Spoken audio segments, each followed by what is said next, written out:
ದೂರುದಾರ ಸ್ನೇಹಮಯಿ ಕೃಷ್ಣ ವಿರುದ್ಧ ಎಫ್ಐಆರ್ ಆಗಿದೆ. ಮೈಸೂರಿನ ದೇವರಾಜ ಠಾಣೆಯಲ್ಲಿ ಎಫ್ಐಆರ್ ದಾಖಲಾಗಿದೆ. ಮುಡಾ ದೂರುದಾರ ಸ್ನೇಹಮಯಿ ಕೃಷ್ಣ ವಿರುದ್ಧ ಎಫ್ಐಆರ್. ಮೈಸೂರಿನ ದೇವರಾಜ ಠಾಣೆಯಲ್ಲಿ ಎಫ್ಐಆರ್ ದಾಖಲಾಗಿದೆ. ಕೆಪಿಸಿಸಿ ವಕ್ತಾರ ಎಂ ಲಕ್ಷ್ಮಣ್ ನೀಡಿದ್ದಂತ ದೂರಿನಂತೆ ಎಫ್ಐಆರ್ ದಾಖಲಾಗಿದೆ. ಸ್ನೇಹಮಯಿ ಕೃಷ್ಣ ವಿರುದ್ಧ ಬ್ಲಾಕ್ ಮೇಲ್ ಆರೋಪ ಕೇಳಿಬಂದಿದೆ. ಪ್ರತಿನಿತ್ಯ ಸಿಎಂ ವಿರುದ್ಧ ಒಂದಲ್ಲ ಒಂದು ಆರೋಪವನ್ನ ಸ್ನೇಹಮಯಿ ಕೃಷ್ಣ ಮಾಡ್ತಿದ್ದಾರೆ ಅನ್ನೋ ಆರೋಪ. ಈ ಬಗ್ಗೆ ಕ್ರಮ ಕೈಗೊಳ್ಳುವಂತೆ ದೂರು ನೀಡಿದ ಲಕ್ಷ್ಮಣ್ ಈಗ ದೇವರಾಜ ಪೊಲೀಸರಿಂದ ಎಫ್ಐಆರ್ ದಾಖಲಾಗಿದೆ. ಪ್ರತಿದಿನ ಒಂದಲ್ಲ ಒಂದು ಆರೋಪವನ್ನ ಮಾಡ್ತಿದ್ದಾರೆ, ಸುಳ್ಳು ಆರೋಪವನ್ನ ಮಾಡ್ತಿದ್ದಾರೆ ಸ್ನೇಹಮಯಿ ಕೃಷ್ಣ ಅಂತ ಎಂ ಲಕ್ಷ್ಮಣ್ ಅವರು ದೂರನ್ನ ಕೊಟ್ಟಿದ್ರು. ಆ ದೂರಿನ ಅನ್ವಯ ಈಗ ಎಫ್ಐಆರ್ ದಾಖಲಾಗಿದೆ. ಸೊ ಮುಡಾ ದೂರುದಾರ ಸ್ನೇಹಮಯಿ ಕೃಷ್ಣ ವಿರುದ್ಧ ಈಗ ಎಫ್ಐಆರ್ ದಾಖಲಾಗಿರೋದು. ಮೈಸೂರಿನ ದೇವರಾಜ ಠಾಣೆಯಲ್ಲಿ ಎಫ್ಐಆರ್ ದಾಖಲಾಗಿದೆ. ಇತ್ತೀಚೆಗೆ ಲೋಕಸಭೆಗೂ ಕೂಡ ಸ್ಪರ್ಧೆ ಮಾಡಿದ್ದಂಥ ಲಕ್ಷ್ಮಣ್ ಕೆಪಿಸಿಸಿ ವಕ್ತಾರರು ಅವರು ನೀಡಿರುವಂಥ ದೂರಿನ ಆಧಾರದ ಮೇಲೆ ಎಫ್ಐಆರ್ ದಾಖಲಾಗಿದೆ. ಸೊ ದಿನ ಒಂದೊಂದು ಆರೋಪವನ್ನು ಸಿಎಂ ಮೇಲೆ ಮಾಡ್ತಿದ್ದಾರೆ. ಪ್ರತಿನಿತ್ಯ ಸಿಎಂ ವಿರುದ್ಧ ಒಂದಲ್ಲ ಒಂದು ಆರೋಪವನ್ನು ಮಾಡ್ತಿದ್ದಾರೆ. ಇವರ ವಿರುದ್ಧ ಕ್ರಮ ಆಗಬೇಕು ಅಂತ ದೂರು ಕೊಟ್ಟಿದ್ರು. ಈ ಬಗ್ಗೆ ಈಗ ಈ ಎಫ್ಐಆರ್ ದಾಖಲಾಗಿದೆ. ಎಫ್ಐಆರ್ ರಿಜಿಸ್ಟರ್ ಆಗಿದೆ. ದೇವರಾಜ ಪೊಲೀಸರಿಂದ ಎಫ್ಐಆರ್ ದಾಖಲಾಗಿರೋದು. ಸೊ ಆರಂಭದಿಂದಲೂ ಕೂಡ ಯಾವಾಗ ಈ ಒಂದು ಕೇಸನ್ನು ಲೋಕಾಯುಕ್ತ ಕೈಗೆತ್ಕೊಳ್ತು ಅಲ್ಲೂ ಕೂಡ ಒಂದಷ್ಟು ಆಕ್ಷೇಪಗಳನ್ನು ವ್ಯಕ್ತಪಡಿಸಿದ್ರು. ಸಿದ್ದರಾಮಯ್ಯ ಪ್ರಭಾವ ಬೀರ್ತಿದ್ದಾರೆ, ಸೊ ಅದಕ್ಕೋಸ್ಕರನೇ ಎಫ್ಐಆರ್ ಲೇಟ್ ಆಗ್ತಾ ಇದೆ. ಜೊತೆಗೆ ಅವ್ರನ್ನ ಕಚೇರಿ ಕರೆಸುವಾಗಲೂ ಕೂಡ ಡಿಲೇ ಆಯಿತು. ಇದೆಲ್ಲವನ್ನು ಕೂಡ ಕೃಷ್ಣ ಹೇಳ್ತಾ ಇದ್ರು. ಇದೆಲ್ಲವೂ ಕೂಡ ಸಿಎಂ ಅವರ ಪ್ರಭಾವ.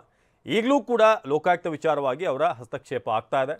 ಉದಾಹರಣೆಗೆ ಮೊನ್ನೆಯಷ್ಟೇ ಈ ಮುದ್ರಾಂಕ ಶುಲ್ಕ ಏನಿದೆ ಅದಕ್ಕೆ ಸಂಬಂಧಪಟ್ಟ ಹಾಗೆ ತಹಶೀಲ್ದಾರ್ ಅವರಲ್ಲಿ ವಿಶೇಷ ತಹಶೀಲ್ದಾರ್ ಅದನ್ನು ಪೇ ಮಾಡಿದರು.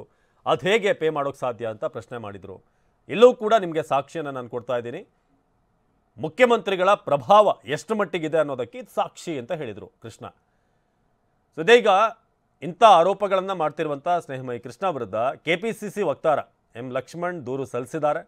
ವೃತ ಆರೋಪಗಳನ್ನು ಸಿಎಂ ವಿರುದ್ಧ ಮಾಡ್ತಲೇ ಬರ್ತಿದ್ದಾರೆ. ಅವರು ತೇಜೋವಧೆಗೆ ಪ್ರಯತ್ನ ಪಡ್ತಿದ್ದಾರೆ ಅಂತ ಈಗ ಎಫ್ಐಆರ್ ಆ ವಿಚಾರಕ್ಕೆ ಸಂಬಂಧಪಟ್ಟ ಹಾಗೆ ಎಫ್ಐಆರ್ ಆಗಿದೆ. ನಮ್ಮ ಮೈಸೂರಿನ ಪ್ರತಿನಿಧಿ ದಿಲೀಪ್ ಈ ಬಗ್ಗೆ ಹೆಚ್ಚಿನ ಮಾಹಿತಿಯನ್ನು ನೀಡ್ತಾರೆ. ದಿಲೀಪ್, ಅಶೋಕ್ ಅವರ ಲಕ್ಷ್ಮಣ್ ಅವರ ಕಂಪ್ಲೇಂಟ್ ಏನಿತ್ತು ಇದಕ್ಕೆ ಸಂಬಂಧಪಟ್ಟ ಹಾಗೆ?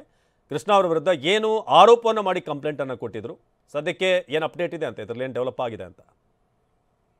ಅವಿನಾಶ್, ಏನಂತಂದ್ರೆ ಈ ಸಿಎಂ ಸಿದ್ದರಾಮಯ್ಯನವರು ಪ್ರಭಾವ ಬೀರುವಂತ ವಿಚಾರವಾಗಿ ಸ್ನೇಹಮಯಿ ಕೃಷ್ಣ ಅವರು ಸಾಮಾಜಿಕ ಜಾಲತಾಣದಲ್ಲಿ ಒಂದು ಪೋಸ್ಟ್ ಅನ್ನ ಮಾಡಿದ್ರು.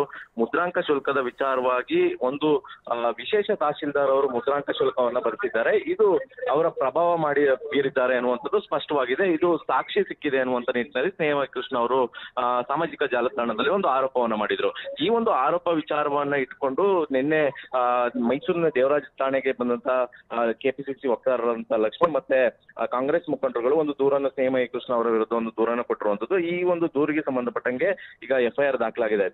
ಅಂದ್ರೆ ಪ್ರಮುಖವಾದಂತ ವಿಚಾರ ಅಂತಂದ್ರೆ ಅವರು ಪ್ರಭಾವವನ್ನು ಪ್ರತಿದಿನ ಒಂದಿಲ್ಲೊಂದು ಆರೋಪವನ್ನ ಮಾಡ್ತಾ ಇದ್ದಾರೆ, ಮತ್ತೆ ಒತ್ತಡವನ್ನ ಏರ್ತಾ ಇರುವಂತದ್ದು ತನಿಖಾಧಿಕಾರಿಗಳಿಗೆ ಅನ್ನುವಂಥದ್ದು ವಿಚಾರ. ಮತ್ತೆ ಮುದ್ರಾಂಕ ಶುಲ್ಕವನ್ನ ಭರಿಸಲಿಕ್ಕೆ ಅವಕಾಶ ಇದೆ, ವಿಶೇಷ ತಹಶೀಲ್ದಾರ್ಗೆ ಅವಕಾಶ ಇದೆ, ಆದ್ರೂ ಕೂಡ ಈ ರೀತಿಯಾದ ಈಗ ಸುಖಮನೆ ಆರೋಪವನ್ನ ಮಾಡ್ತಾ ಇದ್ದಾರೆ. ಮತ್ತೆ ಸಿದ್ದರಾಮಯ್ಯನವರಿಗೆ ಕೆಟ್ಟ ಹೆಸರು ತರುವಂತ ಕೆಲಸವನ್ನ ಮಾಡ್ತಾ ಇದ್ದಾರೆ ಅನ್ನುವಂತ ನಿಟ್ಟಿನಲ್ಲಿ ಈಗ ದೂರನ್ನ ಕೊಟ್ಟಿರುವಂತದ್ದು. ಇದೀಗ ಆ ಒಂದು ದೂರನ್ನ ವಿಚಾರವಾಗಿ ಎಫ್ಐಆರ್ ಕೂಡ ದಾಖಲಾಗಿರುವಂತದ್ದು. ಅವಿನಾಶ್, ಧನ್ಯವಾದ ದಿಲೀಪ್.